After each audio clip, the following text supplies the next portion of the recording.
नमस्कार सभी को।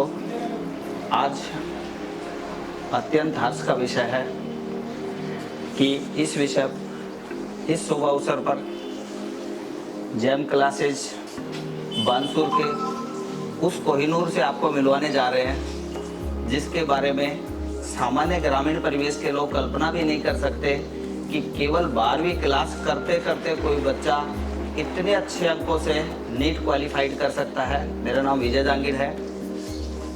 मेरे गुरुदेव श्रीमान पवन कुमार जी कौशिक जी, कभी कभी स्टार्टअप में जब हमने ये डाला तो यार बानसूर में नीट जैसी संस्था कैसे चल पाएगी, उस विषय को लेकर उन्होंने बहुत चिंतन मनन किया और बहुत आगे तक की लंबी सोची इस चीज़ को लेके। तो ऐसी स्थिति में उन्होंने ये कहा कि बानसूर में अपन वो करके दिखाएंगे जिसकी कल्पना यहाँ के लोगों ने की तक नहीं, कि जो बड़ी बड़ी संस्थाएं रिजल्ट नहीं दे पाई उससे कहीं 5-7 गुना बेहतर रिजल्ट अपन बानसूर में दे पाएंगे। मैं धन्यवाद देना चाहूँगा हमारी भाभी श्रीमती अरुणा कौशिक जी। इनके द्वारा, इनके डायरेक्शन में पूरी संस्था चलाई जाती है। मैं भी समय समय पर निःशुल्क मोटिवेशन क्लास कभी कभी यहाँ लेने आता हूँ। तो आपका परिचय इस ऐसी अच्छी ग्रामीण परिवेश की शख्सियत मेरे साथ बैठी है संगीता मीणा, जो ग्रामीण परिवेश में रामपुर एक गांव है छोटा सा, वहाँ की निवासी हैं और वहाँ के स्कूलों से पढ़ते हुए 11वीं और 12वीं क्लास करते करते 600 प्लस का स्कोर इसने हासिल किया है। एक बार संगीता बहुत बहुत बधाई की पात्र हैं। अभी इन विषयों पे अभी संस्था के डायरेक्टर महोदय आपसे 2-3 क्वेश्चन पूछेंगी, प्लीज। नमस्कार, मैं अरुणा शर्मा, मैं जेम क्लासेस की डायरेक्टर। मैं संगीता को पहले तो बधाई देना चाहूँगी कि इन्होंने बहुत अच्छे एक्सपेक्टेड मार्क्स प्राप्त किए हैं और इन्होंने 12th के साथ साथ ही नीट में सिलेक्शन दिया है। और संगीता, मेरा आपसे ये सवाल है कि आप अपनी सफलता का श्रेय किसे देना चाहेंगी? सबसे पहले सभी को नमस्कार। मैं अपनी सफलता का श्रेय सबसे पहले मेरे मम्मी पापा को, मेरे कोचिंग के सभी स्टाफ को और मेरे कोचिंग के मैनेजमेंट को देना चाहूँगी। सभी ने मेरे बहुत हेल्प की और इससे मेरा फर्स्ट अटैम्प्ट में ही सिलेक्शन हो पाया। ऐसा कहा जाता है संगीता कि छोटे शहरों से सिलेक्शन नहीं होता है, सिलेक्शन के लिए बड़े शहरों में जाना जरूरी होता है। क्या आप इसे सही मानती हैं? नहीं मैम, ऐसा कुछ नहीं है। बच्चे तो बड़े शहरों में छोटे शहर के ही जाते हैं, वो ही पढ़ते हैं, वो ही सिलेक्शन लेते हैं। इससे वो कोचिंग हमारे छोटे ग्राम में या इससे हम सबको अच्छा मोटिवेशन मिला। सब मम्मी पापा भी पास में थे, इसलिए सबको अलग हमें मम्मी पापा अलग इंटरेक्ट होते रहते थे, इसलिए उनसे भी अच्छा मोटिवेशन मिला। और हमारे टीचर्स वगैरह, स्टाफ वगैरह, ये भी हमें बार बार मोटिवेट करते रहते थे। इसलिए ग्रामीण क्षेत्र में ही कोचिंग होने से सबसे अच्छा रहता है। धन्यवाद। बेटा, स्टार्टअप में आपको इस सफलता के सिरे तक पहुंचने के लिए बहुत सारी समस्याओं का सामना करना पड़ा होगा। तो आपने अपने माइंड को किस प्रकार से मेकअप किया कि 12वीं करते करते आप नीट क्वालिफाइड कर गए? 600 प्लस का बहुत अच्छा स्कोर आपने हासिल किया है, तो ऐसा कैसे कर पाए आप?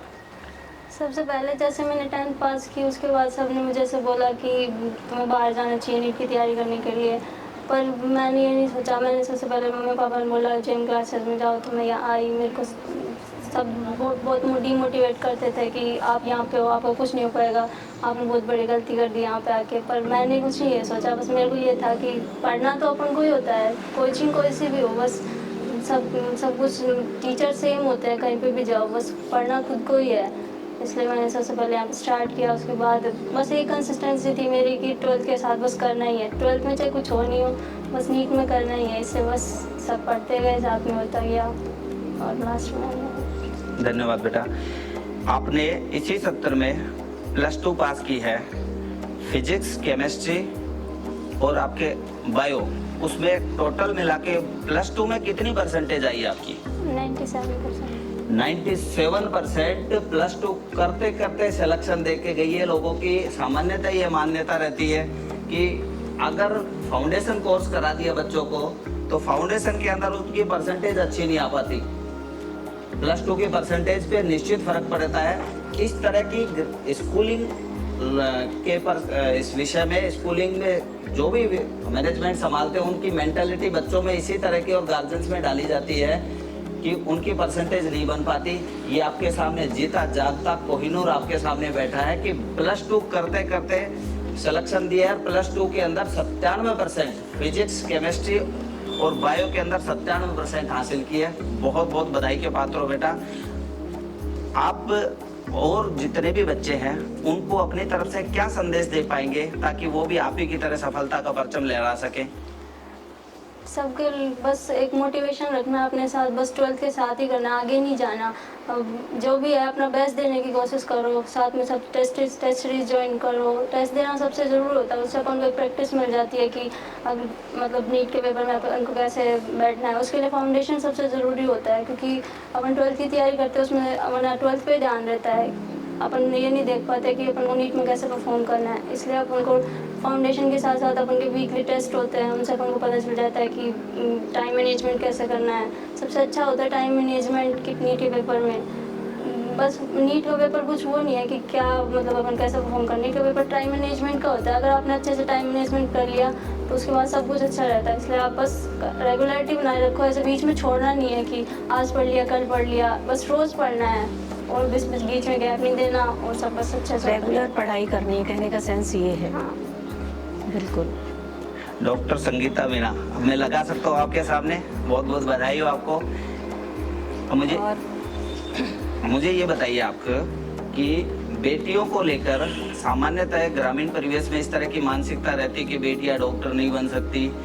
उन गार्जियंस को और उन माता पिता को आप क्या मैसेज देना चाहेंगे?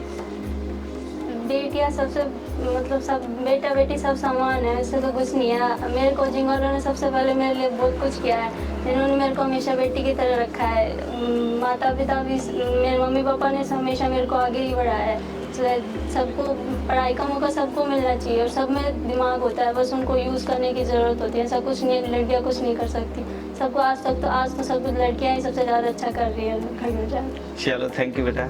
हॉस्टल की व्यवस्थाओं को और कोचिंग में नाइट कैंप की व्यवस्थाओं को जो यहाँ कराया गया उसके बारे में आप क्या बताना चाहेंगे हमारे दर्शकों को? हाँ, मैं भी जेम क्लासेस के हॉस्टल में रही थी। हॉस्टल में सबसे अच्छा होता है कि अपन बार बार डिस्टर्बेंस नहीं होता है। तो मम्मी पापा से मतलब घर वालों में एक बार मम्मी आके बैठ गई, उससे ज़्यादा डिस्टर्बेंस हो जाता है। पापा आके बैठ गए, पूछने लगे।